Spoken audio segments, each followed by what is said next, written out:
রাধে রাধে বন্ধুরা, সবাই কেমন আছো? সবাইকে স্বাগত গোপীনাথের চ্যানেলে। দেখো বন্ধুরা, আজকে নতুন একটা ভালো একটা ভিডিও নিয়ে চলে এসেছি। আজকে তোমাদের সাথে আমি শেয়ার করছি জগন্নাথ ধামে বা পুরীতে গিয়ে আমি কোন কোন মন্দিরে ঘুরেছি, সেটাই তোমাদের একটা ছোট্ট ভিডিওর মাধ্যমে দেখাবো। তোমরা তো পুরীতে সবাই জানো যে জগন্নাথ দেবকেই দর্শন করতে যাই, কিন্তু জগন্নাথ দেবের মন্দির ছাড়াও আর কোন কোন মন্দির তোমরা পুরীতে গিয়ে ঘুরতে পারবে সেটা এই ভিডিওর মাধ্যমে তোমাদেরকে জানাবো। দেখো, পুরীতে যাওয়ার পথেই পড়বে এই সূর্য মন্দির। খুব সুন্দর একটা পুরনো মন্দির এই সূর্য মন্দির। আর সবাই তো জানো, পুরী মানেই সমুদ্র, মানে জগন্নাথ দেবের মন্দির ছাড়াও আর একটা আকর্ষণীয় জিনিস হলো এই সমুদ্রের পাড়। দেখো, সন্ধ্যাবেলা আমরা সমুদ্রের পাড়ে চলে এসেছি। জানো বন্ধুরা, আমাদের সাথে একটা জিনিস হয়েছে, মানে সমুদ্রের পাড়ে যে সন্ধ্যা আরতি হয় সেটা আমরা জানতাম না। ওখানে গিয়ে দেখি সন্ধ্যা আরতির প্রস্তুতি চলছে। গিয়ে দেখি সমুদ্রের পাড়ে এই সন্ধ্যা আরতিটা হবে। আমাদের কতটা ভাগ্য, দেখো সন্ধ্যা আরতিটা দেখতে পাচ্ছি। সমুদ্রের হাওয়া দেখেছো কোন দিকে, আর সন্ধ্যা আরতির প্রদীপটা কোন দিকে যাচ্ছে সেটাই তোমাদেরকে আমি এই ভিডিওর মাধ্যমে দেখাচ্ছি। দেখো কত সুন্দরভাবে আরতিটা হলো। দেখো, এবার তোমাদেরকে দেখাচ্ছি পুরীর জগন্নাথ মন্দির। মানে সকালে আমরা পুজো দিয়ে গেছিলাম জগন্নাথ মন্দিরে, এবার বিকেলে এসেছিলাম পতাকা তোলা দেখতে। পতাকা তোলা মানে প্রতিদিনই ওই উপরের জগন্নাথ মন্দিরে যেই পতাকাটা প্রতিদিন বদলায়। সকালে যখন পুজো দিতে এসেছিলাম জগন্নাথ মন্দিরে, তখন ফোন আনিনি, মানে ফোন, জুতো, ব্যাগ এগুলো অ্যালাউ না। জগন্নাথ মন্দিরে জগন্নাথকে দর্শন করতে যাবো, তো সেই জন্য ফোন আনিনি, মানে পুজো দিতে যাব সেই জন্য। আর এখন এমনি এসেছিলাম পতাকা তোলা দেখতে, বাইরে থেকেই পতাকা তোলাটা দেখছিলাম। মানে চারজন দেখো ওই উপরে উঠে ওই উপরের পতাকাটা প্রতিদিনই বদলায়, প্রতিদিন বিকেলে সেটাই দেখছিলাম। দেখো একদিকেই পতাকাটা উড়ে যাচ্ছে, দেখো কত সুন্দর লাগে। তারপরে বিকেলবেলা যখন পতাকা তোলা দেখা হয়ে গেছিলো, বাড়ি যাওয়ার পথে দেখো মন্দিরটা কতটা সুন্দর লাগছে। এই লাইটগুলো জ্বালিয়ে আর মন্দিরটা কতটা সুন্দর লাগছে। সত্যি জগন্নাথের মন্দির অনেক সুন্দর, অনেক। তোমরা যদি যাও পুরীতে তাহলে এই সন্ধ্যাবেলা জগন্নাথ মন্দিরে যাবে, অনেক সুন্দর দেখতে লাগবে। দেখো, আবার সমুদ্রের পাড়ে চলে এসেছিলাম ভোরবেলা, মানে সমুদ্রের পাড়ে সূর্য ওঠা দেখতে গেছিলাম ভোরবেলা। আর তখনই দেখলাম যে নৌকা নিয়ে কজন মাছ ধরতে যাচ্ছিলো, কিন্তু যেতেই পারছিল না, ঢেউয়ে বারবার কুলে দিয়ে যাচ্ছিল তাদেরকে। আর তারপরে এবার মন্দির ঘুরতে গেছিলাম, মন্দির দর্শনে। সেখানেই শিব বাবার মন্দিরটাও দেখেছিলাম, যেখানে 108টা শিবলিঙ্গ ছিল, খুব সুন্দর। দেখো 108টা শিবলিঙ্গ এখানে।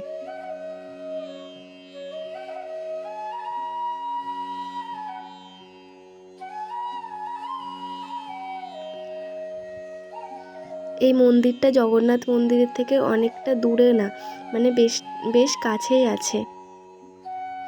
আর তার পাশেই ছিল এই অনেক গরু, মানে গোয়ালা ছিল, মানে।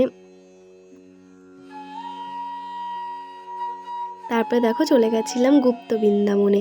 সেখানে তো অনেক জিনিসই আছে, কিন্তু এখন না এত গাছপালা আর এত হয়ে গেছে, মানে পাতা সবসময় পড়ে থাকে, সেই জন্য মানে জায়গাটা অন্ধকার আর একটু ময়লা হয়ে গেছে।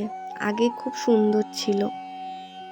দেখো এখানে সব মূর্তি করা আছে, কৃষ্ণ জগন্নাথ দেবের অনেক রূপ অবতারের মূর্তি করে বোঝানো আছে। তোমরা যদি কোনোদিন পুরী যাও এই জায়গাটা কিন্তু অবশ্যই ঘুরবে, কেননা এই জায়গাটা সবাই জানে যে এই জায়গাটা নিয়েই যাবে তোমাকে পুরী গেলে। সবাই আসে এই জায়গাটা, গুপ্ত বৃন্দাবন। এখানে চৈতন্যদেব, প্রভু জগন্নাথ, প্রভু শ্রীকৃষ্ণের সবারই এক একটা রূপ বা এক একটা মূর্তি করে দেখানো আছে। দেখো এদিকে বিষ্ণুদেব, লক্ষ্মী একটা মূর্তি আছে জলের উপরে। আগেই তো বললাম এখানে এখন অনেক গাছপালা আর হয়ে গেছে, অন্ধকার মতো লাগে। এই যে দেখো রাধা কৃষ্ণ লীলা করছে মৃদুবনে।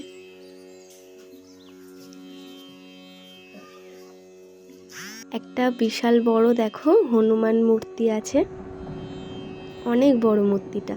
তারপরে দেখো ঝুলনের সাজ এখনো খোলা হয়নি, ঝুলনে যেগুলো দিয়ে সাজিয়েছিল সেটা এখনো আছে। তো একটা পদ্ম নদীর মাঝখানে দেখো মা লক্ষ্মী। বসে আছে।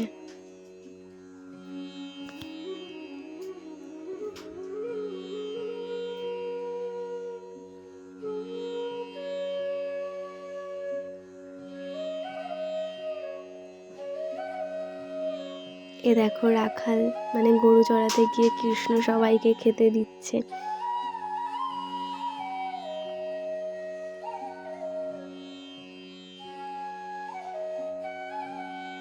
এ দেখো সমুদ্র মন্থন, তারপরে সে একটা শিবলিঙ্গ ছিল, অনেক কিছু দেখার আছে এখানে। আর এই শ্রী চৈতন্যদেবের এই মূর্তিটা নতুন বানাচ্ছে, দেখো অনেক বড়,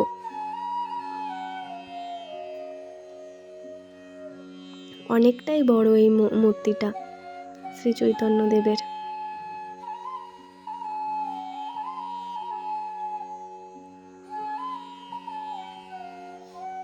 দেখো এখানে জগন্নাথের অনেক রূপের মূর্তি আছে।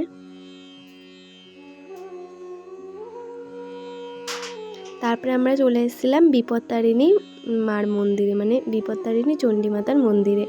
দেখো এই মাটা খুব সুন্দর, খুবই সুন্দর দেখতে।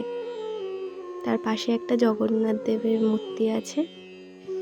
দেখো এবার আমরা বাড়ি ফেরার পথে এই মন্দিরগুলোতে ঘুরেছিলাম, আর ওগুলো তো ছিল পুরীর মধ্যে ওই মন্দিরগুলো, কিন্তু বাড়ি ফেরার পথে মানে তোমরা যখন পুরী থেকে বাড়ি ফিরবে তখন এই মন্দিরগুলো দর্শন করতে পারবে। তোমরা যদি বাসে যাও, আর যদি ট্রেনে যাও তোমরা আলাদা করে এই মন্দিরগুলো দর্শন করতে পারবে। দেখো এই মন্দিরটা হলো বুদ্ধদেবের মন্দির, সেটা খুবই সুন্দর একটা সাদা মন্দির, যেখানে একটা পাহাড় মতো, যেখানের উপর থেকে দৃশ্যটা এরকম, ভিউটা জাস্ট ওয়াও, মন্দিরের উপর থেকে ভিউটা খুবই সুন্দর।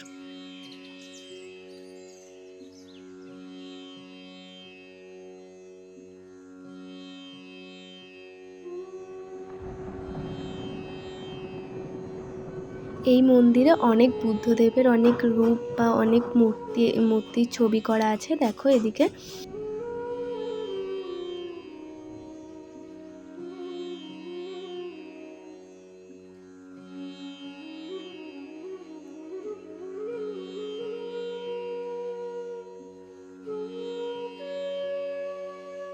এই যে বুদ্ধদেবের অনেক মূর্তি আছে এখানে, খুব সুন্দর মন্দিরটা। তোমরা পুরীতে গেলে অবশ্যই এই মন্দিরে ঘুরবে।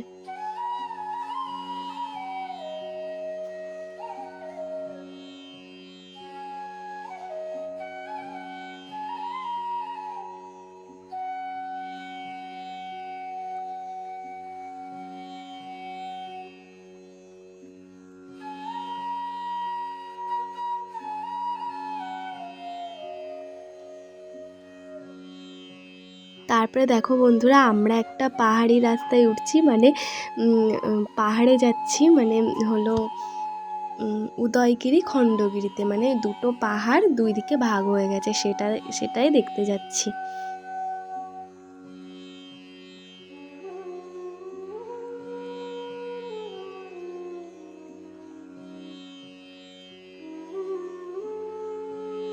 দেখো রাস্তা দিয়ে যখন যাচ্ছিলাম এখানে প্রচুর হনুমান, দেখো সব রাস্তায় বসে আছে পাহাড়ে, মানে দুদিকে তো পাহাড় মতো আছে, সেই পাহাড়ে গাছে সব জায়গা হনুমান আর হনুমান।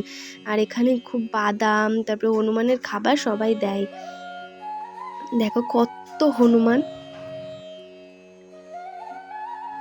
দেখো হনুমানের পাশ থেকে এইভাবে হেঁটে যেতে হয়, কতটা ভয় লাগছিল। দেখো রাস্তায় সব জায়গা হনুমান আর হনুমান। তারপরে দেখো আমরা পাহাড়ে উঠছিলাম, বললামই তো দুই দিকে দুটো পাহাড় চলে আছে, এই পাহাড় থেকে ওই পাহাড় দেখা যাবে, আবার ওই পাহাড় থেকে এই পাহাড় খুব সুন্দরভাবে দেখা যাবে, খুব উঁচু এই পাশের পাহাড়টা, সেই পাহাড়েই উঠছি। এই পাহাড় থেকে ওই পাহাড়ের ভিউটা জাস্ট অনেক সুন্দর। এই পাহাড়টা বেশি উঁচু, যেই পাহাড়ে আমরা উঠেছিলাম। ওই দিকের পাহাড়টাও উঠবো, কিন্তু ওই পাহাড় থেকে এই পাহাড়টা বেশি সুন্দর লাগে না, কিন্তু ওই পাহাড়টা খুব সুন্দর, যেটা তোমাদের এখন দেখাচ্ছি। এই পাহাড়টা অনেক সুন্দর দেখতে। তারপরে উঠেছিলাম ওই পাশের পাহাড়ে, ওই পাশের পাহাড়টা সুন্দর, দেখতে সুন্দর, কিন্তু এই পাহাড় ওই পাশের পাহাড়টা উঁচু, কিন্তু দেখতে অতটা সুন্দর না। বন্ধুরা পুরীর ভিডিও তো হয়ে গেল, আমি একটা ভিডিওর মাধ্যমে পুরীর সমস্ত মন্দির দেখিয়ে দিলাম। এবার আমার লাড্ডু সোনার ভিডিও আসবে পরপর, তোমরা অবশ্যই চ্যানেলটা সাবস্ক্রাইব করে, আর ভিডিওটা ভালো লাগলে লাইক কমেন্ট শেয়ার, আর ভালো থেকো, রাধে রাধে।